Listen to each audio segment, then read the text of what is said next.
صبحتون بخیر و پرفیض باشد کاربران گرامی آزادی ویدیو. امیدوارم در هر کجایی که هستید خوب و سلامتید و البته همراه با رادیو آزادی که پیوسته تلاش میکند شما را در جریان خبرهای تازه بگذارد. ساعت به وقتی پرگ رسا هفت است و من شالگو کجا آماده هستم که نمگانی ها را برای شما بگم. اما قبل از این نگاهی میاندازیم به وضع باد و هوا. در پرگ هوای امروز ابری اما 20 درجه گرم میشود. در مسکو پایتخت روسیه نیز هوا ابرناک است. پیش بینی می شود که حرارت در دام روز 25 درجه را تشکیل نماید. در دوشنبه مرکز تاجیکستان باشد هوا افتاده خواهد بود. گرمی روزانه به 26 درجه برابر می گردد. پلیس دوشنبه به تحقیق صدمه مرگباری در مرکز پایتخت شروع کرده است که جان دو نورس را گرفت. حادثه شب 8 به 9 سپتامبر در نزدیک کاخ بورباد رخ داده است. مسئولین شعبه وزارت امور داخلی در نویای سینا در صحبت با رادیو آزادی گفتند حادثه را تحقیق دارند و سبب‌های رخ دادن آن را معاین میکنند. بر اساس این حادثه پرونده جنایتی باز شده است. در صدمه ایوب جان محیدین زاده و سیاوش ظفر به هلاکت رسیدند. هر دو در مکتب رقم 25 در صنف 11 و 9 می‌خواندند. والدان آنها کارمندان رادیوی صدای دوشنبه و شبکه اولی تاجیکستان بودند. در خوابگاه کمیته تلویزیون و رادیو زندگی می‌کردند. سیتا محیدین کارمند شبکه اولی تلویزیون تاجیکستان و پدر ایوب جان محیدین زاده در صحبت با رادیو آزادی گفت حادثه بعد از 10 دقیقه از خانه برآمدن فرزندش رخ داده است. محیدینوف در این حادثه رانندگان مرسدس و هوندا استارکس را گناهکار می‌داند، چون به گفته او رانندگان این دو ماشین سبک‌رو قاعده راه را رعایت نکردند و فرزند او را در راه پیاده‌گرد پخش نمودند.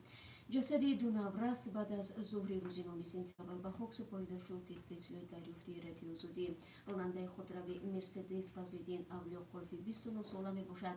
نزدیکان او در صحبت با رادیو آزادی گفتند که اولیا قلف در حالت بیهوشی و یا کما قرار دارد.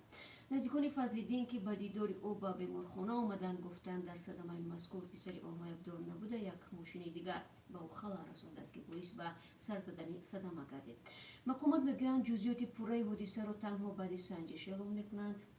ضمناً با وجود پرزور نمودن مجازات برای نقض قاعده ویرانکنی رانندگان در راهها، ساکنان تاجیکستان میگویند فرهنگ رانندگی در میان مردم کشور تغییر نیافته است. هنوز مرگ و میر ساکنان در پی صدمه‌های نقلیاتی در حال افزایش است. طبق آمار مقامات در تقریباً 2 سال اخیر بر اثر صدمه‌های نقلیاتی بیش از 700 نفر جان باخته، زیاده از 2000 کس مجروح شدند. مقامات امور داخلی تاجیکستان میگویند اکثر صدمه‌های نقلیاتی با عیب پیاده‌گردان، سرعت بلند ماشین، سبقت و رویارویی رخ می‌دهد. مقامات محلی در ولایت بدخشان افغانستان میگویند دو ناحیه هم‌مرز با تاجیکستان را از دست گروه طالبان بازپس گرفتند. ناحیه یونگان و وردوچ که در نزدیکی مرز با تاجیکستان دستی گروه طالبان قرار داشتند. عملیات برای پس گرفتن این دو ناحیه 11 روز پیش آغاز شد. اسدالله محمدی فرمانده پلیس بدخشان میگوید در پی عملیات نزدیک 200 جنگجو کشته شد که در میان آنها جنگجویان خارجی نیز هستند. آزادسازی دو ناحیه از دست طالبان در حالی است که روز 8 سپتامبر دونالد ترامپ پرزیدنت آمریکا گفتگوهای صلح با این گروه را قطع کرد. چون این تصمیم را پرزیدنت آمریکا پس از حمله مرگباری چند روزی پیش طالبان گرفت که در آن یک سرباز آمریکایی نیز کشته شده بود. نیروهای حربی تاجیکستان و ازبکستان در همین حال با گذراندن مشق‌های نظامی از بین بردن تروریستان را تمرین می‌کنند.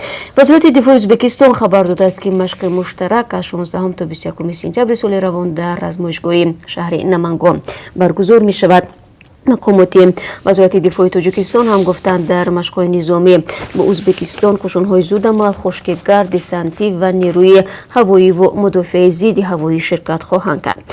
عارف ناظمیان سخنگوی وزارت دفاع تاجیکستان گفت در مشق نظامی چرخبال‌های حربی استفاده می‌شوند.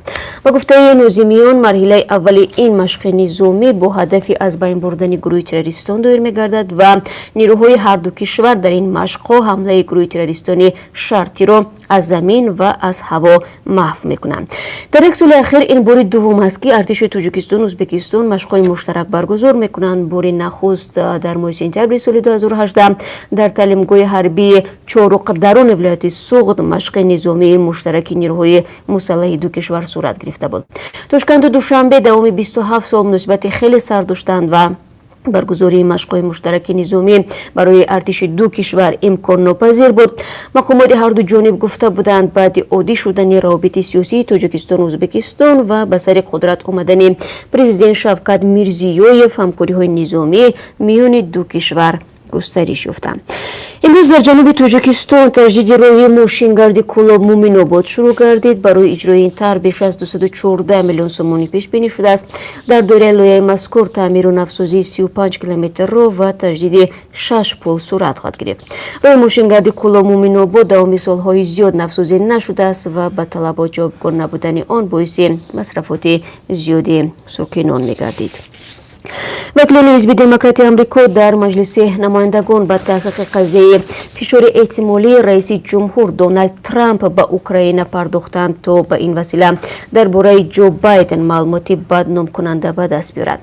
کمیته های امور خارجه، اطلاعات و نظارت اصلاحات که در دست دموکرات ها هستند با ارسال نامه به حکومت آمریکا خواستند سندهای لازمه از جمله نسخه کتبی گفتگوی دونالد ترامپ با ولادیمیر زلنسکی رئیس جمهوری اوکراین را در اختیار وکیلان بگذارد.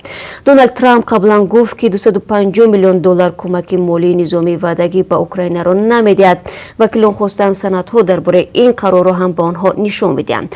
در نامه وکیلان آمده است اگر رئیس جمهور سعی دارد که اوکراین را مجبور کند که به تنهایی و به کمک آمریکا خود را از روسیه محافظت نماید و یا نظام دادگاهی را وادار کند که برای معرکه انتخاباتی ترامپ خدمت رساند، پس این سوء استفاده تکان دهنده قدرت، لطف به مسکو و خیانت به باوری مردم است. رودی جولیانی وکیل خصوصی دونالد ترامپ تحقیق دموکرات ها را دارای انگیزه های سیاسی نامید. او به روزنامه هیل گفت این تحقیق غیر قانونی و آزار دادن است. این نه عملیات سیاسی کنگرس بلکه کمیته ملی حزب دموکرات می باشد. برمیگردیم به خبرهای مربوط به تاجیکستان و تاجیکان. یک شهروند تاجیکستان در روسیه پسرش را میجوید اما به قبل خودش تا حال هیچ نشانه نیافته است. قدرت الله یوسفوف ماه سپتامبر سال گذشته به پدرش تلفنی گفته است که پلیس او را دستگیر کرد و با همین بی‌درک شده است. مقامات پلیسی روسیه میگویند از این قضیه خبر ندارند. عبیدالله یوسفوف ساکن 52 ساله شهر وحدت یک سال باز منتظر زنگ پسرش است که بار آخر تلفنی گفته است که پلیس روسیه او را برای گذشتن مهلت اجازه کار دستگیر کرد. قدرت الله یوسفوف پسر 24 ساله این مرد در شهر ادینسو و ولایت مسکو در ساختمان کار میکرد. یوسفوف میگوید ماه سپتامبر سال گذشته و در تماس آخرین پسرش گفته بود مشکل جدی نیست، پلیس حتما رها میکند. در شعبه پلیس شهر ادینسو و ولایت مسکو به رادیو آزادی گفتند که از قضیه خبر ندارند. حامیان حقوق میگن حالتهای ناپدید شدن مهاجران پس از دعوت پلیس زیاد ثبت می شود. در اکثر حالات پس از چند ماه یا سال مهاجران ناپدید شده از زندان پیدا می گردند. برخی دیگر به نشان می مانند. کریم جان یوروف یک حامی حقوق مهاجران تاجیک میگوید 20 تن از نزدیکان مهاجران گم شده برای کمک به او مراجعت کردند. مقامات تاجیکستان حالتهای ناپدید شوی مهاجران را رد نمی کنند. ابراهیم احمدی سخنگوی نمایندگی وزارت مهنت و مهاجرت تاجیکستان در روسیه میگوید در یک سال اخیر 23 مراجعت از پیوندان مهاجران گم شده گرفتند. او گفت 18 مهاجرین ناپدید شده را پیدا کردند که بعضی در زندان بودند و شمار با سبب‌های گوناگون از تماس با نزدیکان خودداری می‌کردند. مقامات تاجیک میگویند حالت‌هایی بود که جسد افراد بی‌نشان شده را از سردخانه‌ها پیدا کردند. در بعضی از شهرهای روسیه قبرستان‌های موجودند که در آنها افراد بینام دفن می‌گردند، اما نزدیکان گم شده ها امیدوارند که پیوندانشان در این جایها نیستند و روزی از خود خبر می‌دهند. معلومات دقیق درباره ناپدید شده ها در روسیه وجود ندارد و هر سازمان جمعیتی کار با مهاجران آمار علیحده دارد. حدود 1 میلیون مهاجر از تاجیکستان به روسیه رفته و از آنجا زندگی خانواده خود را تامین می‌کنند. مقامات ناحیه آلتینسوی ازبکستان از روی دلیل تجاوز یک خواننده مکتب به سوی آموزگار 62 ساله پرونده جنایتی باز کردند. به گفته خواننده آموزگار او را دوام 1.5 سال در حدود مکتب به طور مداوم تجاوز میکرده است. و میگوید خشونت جنسی نسبت او از ماه سپتامبر سال 2017 تا مارت سال 2019 دوام کرده است. مادر خواننده گفت بار اول ماه مارت امسال وقتی در دست دخترش تلفنی گرانبها و مبلغ دید تخمین و گمانهایش پیدا شد. دخترم گفت که اینها را آموزگار فن کیمیا به وی داده است. بعد پرسش‌های زیاد دخترم به من اقرار شد. گفت مادر دختر عین حال آموزگار 62 ساله در تجاوز خواننده گمان بر و از مکتب رانده شده است. سینماگران قزاق فیلم نوی بدیعی برداشتند که درباره حادثه جنگ شهروندی تاجیکستان قصه میکند. فیلم کسبت کارگردان اسکر اوزبایف و پرودیوسر دانیار ابراهیموف درباره حادثه سال 1995 در دره پشیخروی واقع در مرز تاجیکستان با افغانستان و مقاومت‌های روتای هفتم قزاقی قصه میکند. او زمان به قول مؤلفان و مشاوران نظامی فیلم در شبخون 7 اپریل زدوخوردی شدید میان نیروهای تعیناتی ویژه و حمله‌گران صورت گرفت که در آن 17 نظامی قزاق کشته شد. زدوخوردی در طول 5 ساعت و خیلی پرقربانی به نظر مؤلفان فیلم با هدف گرامی داشت خاطرات قربانیان آن حادثه متیش تهیه شده است. همه قربانی‌های آن زدوخورد در قزاقستان بعد مرگ با نشان دولتی قدردانی گردیدند. فیلم هفته‌های نزدیک به معرض تماشا گذاشته می شود. و بینندگان عزیز در پایان صحبت چون همیشه از قرب اسعار خارجی برای امروز میگیم که از طرف بانک ملی به طور ذیل تعیین شده است $1 9 سومانی و 68 درم، 1 یورو 10 سومانی و 68 درم است و 1000 روبل روسی 146 سومانی و 70 درم ارزش دارد. تو لیازه دقیقه بینندگان بینیت عزیز من برای شما خبرهای تاجیکستان جهان را گفتم و البته روزنو آغاز شده است و خبرهای از این بیشتر در دوام روز چون هر روز تقدیم شما عزیزان خواهد گشت و امیدوارم که همه شما را در پخش مستقیم برنامه و میگونه در سرخط خبرهای روز خواهم دید. تا ملاقات بعدی خدا نگهدار و روزی پرباری داشته باشید.